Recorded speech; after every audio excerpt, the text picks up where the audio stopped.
नमस्कार दोस्तों, आपका स्वागत है मेरे इलेक्ट्रिकल ट्यूटोरियल चैनल पे। यहाँ पर हम लोगों ने इलेक्ट्रिकल इंजीनियरिंग के नेटवर्क टोपोलॉजी से एक न्यूमेरिकल प्रॉब्लम को लिया है, जो कि इस प्रकार से है। Figure represents a resistive network, draw its graph, select a suitable tree and obtain the tieset matrix.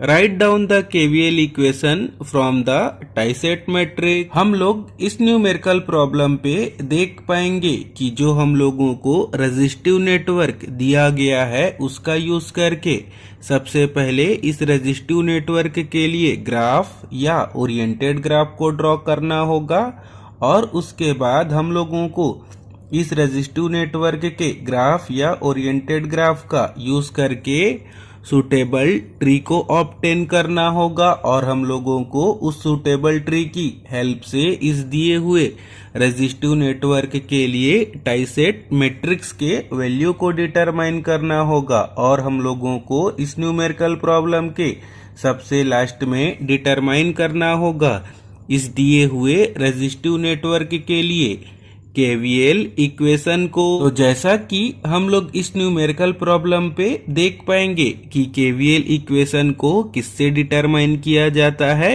टाइसेट matrix से।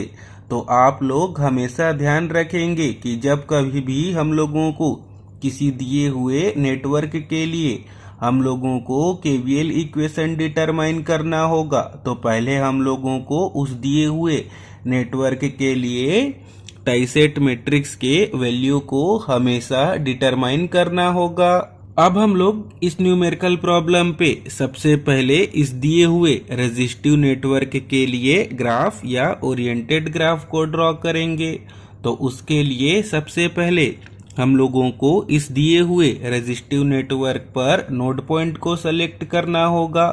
तो जैसा कि हम लोग जानते हैं कि ग्राफ या ओरिएंटेड ग्राफ को ड्रॉ करते समय हम लोगों को सभी एलिमेंट को दो नोड पॉइंट के बीच में ड्रॉ करना होता है, और हम लोगों को वोल्टेज या करंट सोर्स के लिए कोई भी अलग से नोड पॉइंट ड्रॉ या सेलेक्ट नहीं करना होता है। जिस कारण से अब हम लोग इस दिए हुए रेजिस्टिव नेटवर्क पर नोड पॉइंट ले पाएंगे। सबसे पहले यहाँ पर तो लिखेंगे नोड पॉइंट 1, दूसरा नोड पॉइंट ले पाएंगे इस पॉइंट पर, तीसरा नोड पॉइंट ले पाएंगे इस पॉइंट पर, और चौथा नोड पॉइंट ले पाएंगे इस पॉइंट पर। और हम लोगों को पांचवा नोड पॉइंट यहाँ पर लेना होगा, और हम लोगों को लास्ट 6 नोड पॉइंट यहाँ पर लेना होगा। अब हम लोग आगे देखेंगे कि इस रेजिस्टिव नेटवर्क के लिए हम लोगों को कौन कौन से रेजिस्टिव एलिमेंट के लिए कौन कौन से नोड पॉइंट को लेना होगा। तो रेजिस्टिव एलिमेंट R9 के लिए नोड पॉइंट 1 और 4 को, रेजिस्टिव एलिमेंट R1 के लिए नोड पॉइंट 1 और 2 को, रेजिस्टिव एलिमेंट R3 के लिए नोड पॉइंट 2 और 3 को, रेजिस्टिव एलिमेंट R5 के लिए नोड पॉइंट 3 और 4 को, रेजिस्टिव एलिमेंट R6 के लिए नोड पॉइंट 4 और 5 को, रेजिस्टिव एलिमेंट R4 के लिए नोड पॉइंट 5 और 3 को, रेजिस्टिव एलिमेंट R2 के लिए नोड पॉइंट 6 और 2 को, रेजिस्टिव एलिमेंट R7 के लिए नोड पॉइंट 5 और 6 को, और रेजिस्टिव एलिमेंट R8 के लिए नोड पॉइंट 6 और नोड पॉइंट 1 को लेना होगा। अब हम लोग इस दिए हुए रेजिस्टिव नेटवर्क के लिए ग्राफ या ओरिएंटेड ग्राफ को ड्रॉ करेंगे।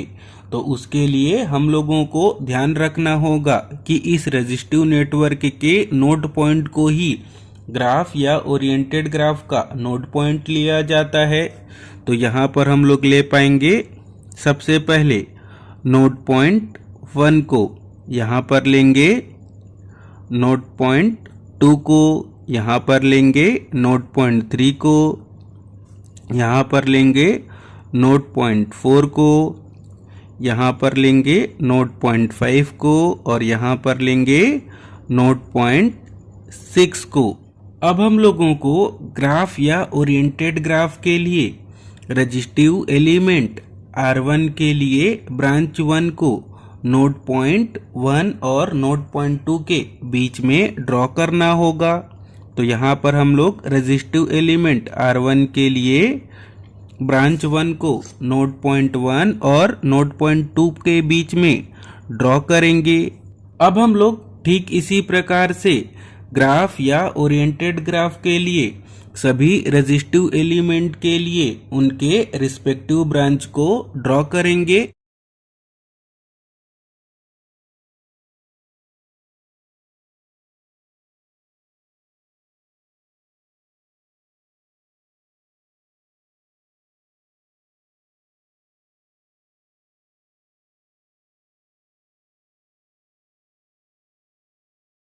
अब हम लोग इस ग्राफ को ओरिएंटेड ग्राफ बनाएंगे, तो उसके लिए हम लोगों को हर एक ब्रांच पर डायरेक्शन लेना होगा।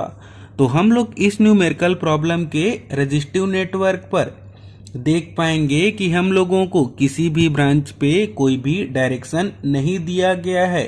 तो हम लोगों को इस न्यूमेरिकल प्रॉब्लम को सॉल्व करने के लिए हर एक ब्रांच पर अपने हिसाब से डायरेक्शन को एज्यूम करना होगा, जिस कारण से इस न्यूमेरिकल प्रॉब्लम के एक से अधिक आंसर हो सकते हैं। तो यहाँ पर हम लोग ब्रांच 9 के लिए डायरेक्शन लेंगे नोड पॉइंट 1 से नोड पॉइंट 4 की ओर, ब्रांच 1 के लिए लेंगे नोड पॉइंट 1 से 2 की ओर, ब्रांच 3 के लिए लेंगे नोड पॉइंट 2 से 3 की ओर, ब्रांच 5 के लिए लेंगे नोड पॉइंट 3 से 4 की ओर, ब्रांच 2 के लिए लेंगे नोड पॉइंट 2 से नोड पॉइंट 6 की ओर, ब्रांच 4 के लिए लेंगे नोड पॉइंट 3 से नोड पॉइंट 5 की ओर, और ब्रांच 6 के लिए लेंगे नोड पॉइंट 5 से नोड पॉइंट 4 की ओर, और ब्रांच 7 के लिए लेंगे नोड पॉइंट 6 से नोड पॉइंट 5 की ओर, और ब्रांच 8 के लिए लेंगे नोड पॉइंट 6 से नोड पॉइंट 1 की ओर। अब हम लोग यहाँ पर आगे इस ओरिएंटेड ग्राफ के ट्री को ड्रॉ करेंगे। तो ट्री को ड्रॉ करने के लिए सबसे पहले हम लोगों को इस ओरिएंटेड ग्राफ के नोड पॉइंट को ही ट्री का नोड पॉइंट कंसीडर करना होगा। तो यहाँ पर हम लोग ले पाएंगे नोड पॉइंट 1 को, यहाँ पर ले पाएंगे नोड पॉइंट 2 को, यहाँ पर ले पाएंगे नोड पॉइंट 3 को, यहाँ पर ले पाएंगे नोड पॉइंट 4 को, यहाँ पर ले पाएंगे नोड पॉइंट 5 को, और यहाँ पर ले लेंगे नोड पॉइंट 6 को। अब हम लोग इस रेजिस्टिव नेटवर्क के ट्री को ड्रॉ करेंगे। तो हम लोगों को ट्री को ड्रॉ करते समय ध्यान रखना होगा कि ट्री पर कोई भी क्लोज्ड पाथ नहीं लेना होगा, और ट्री पर ब्रांचेस की संख्या कितनी होती है, नंबर ऑफ नोड्स -1। तो हम लोगों को इस रेजिस्टिव नेटवर्क पर कितने नोड्स दिए गए हैं, 6। तो जब हम लोग 6 - 1 करेंगे तो हम लोगों को कितना मिलेगा, 5। तो अब हम लोग इस रेजिस्टिव नेटवर्क के किसी भी 5 ब्रांचेस को सेलेक्ट करके क्या करेंगे, ट्री को ड्रॉ करेंगे। अब हम लोग यहाँ पर आगे ब्रांच 1, ब्रांच 2, ब्रांच 3, ब्रांच 4 और ब्रांच 5 को उनके डायरेक्शन के साथ कंसीडर करके पहले ट्री को ड्रॉ करेंगे।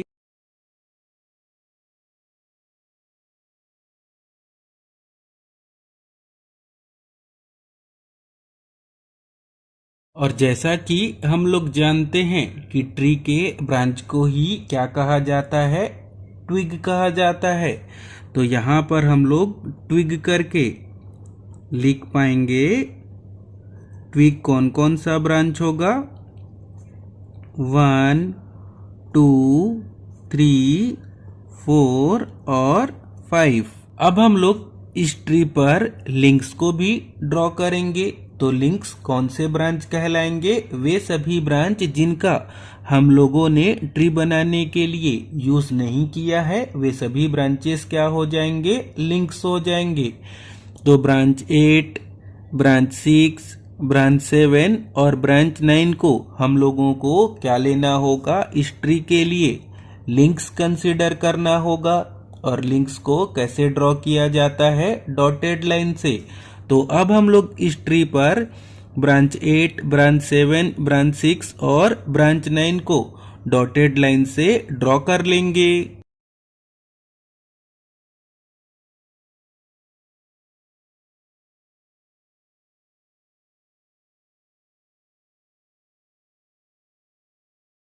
तो अब हम लोग यहाँ पर लिंक्स करके लिख पाएंगे कौन कौन से ब्रांच को। तो लिखेंगे लिंक्स कौन कौन सा ब्रांच होगा, 6, 7, 8 और 9। अब हम लोग यहाँ पर आगे इस ट्री वाले ओरिएंटेड ग्राफ की हेल्प से टाइसेट मैट्रिक्स के वैल्यू को डिटरमाइन करेंगे। और हम लोगों को टाइसेट मैट्रिक्स के वैल्यू को डिटरमाइन करने के लिए हम लोगों को इस ट्री वाले ओरिएंटेड ग्राफ पर लूप करंट्स को लेना होगा। और लूप करंट्स को हम लोग किसके अकॉर्डिंग ले पाते हैं, नंबर ऑफ लिंक्स के। तो यहाँ पर हम लोगों को कितने नंबर ऑफ लिंक्स दिए गए हैं, 4। तो यहाँ पर हम लोग पहले लूप करंट को ले पाएंगे लिंक 7 के अकॉर्डिंग। तो लिखेंगे I1 और जिसका डायरेक्शन कैसे होगा, लिंक 7 के जैसे। अब हम लोग यहाँ पर दूसरे लूप करंट को लेंगे I2 और जिसका डायरेक्शन कैसे होगा, लिंक 8 के जैसे। अब हम लोग यहाँ पर तीसरे लूप करंट को लेंगे I3 जिसका डायरेक्शन कैसे होगा, लिंक 9 के जैसे। अब हम लोग यहाँ पर लास्ट लूप करंट को लेंगे I4 और जिसका डायरेक्शन कैसे होगा, लिंक 6 के जैसे। अब हम लोग यहाँ पर टाइसेट मैट्रिक्स के वैल्यू को लिखेंगे। तो पहले अब हम लोग यहाँ पर एक मैट्रिक्स को ड्रॉ कर लेते हैं। तो जैसा कि हम लोग जानते हैं कि टाइसेट मैट्रिक्स को कौन से लेटर से डिनोट किया जाता है, B से। तो यहाँ पर हम लोग लिखेंगे मैट्रिक्स B। और हम लोगों को टाइसेट मैट्रिक्स के वैल्यू को डिटरमाइन करने के लिए टाइसेट मैट्रिक्स के कॉलम पर किसको लेना होता है, लूप करंट्स को। तो यहाँ पर हम लोग ले पाएंगे current I1, current I2, current I3 और करंट I4 को। और हम लोगों को टाइसेट मैट्रिक्स के रो पर किसको लेना होता है, ब्रांचेस को। तो यहाँ पर हम लोग ले पाएंगे 1, 2, 3, 4, 5, 6, 7, 8, 9। अब हम लोग यहाँ पर आगे टाइसेट मैट्रिक्स के वैल्यू को लिखेंगे। तो सबसे पहले देखेंगे कि लूप करंट I1 कौन कौन से ब्रांचेस से लिंक है। तो 2, 7, 4, 3। तो हम लोगों को 2 के नीचे लिखना होगा 1, 4 के नीचे लिखना होगा 1, 3 के नीचे लिखना होगा 1 और 7 के नीचे लिखना होगा 1।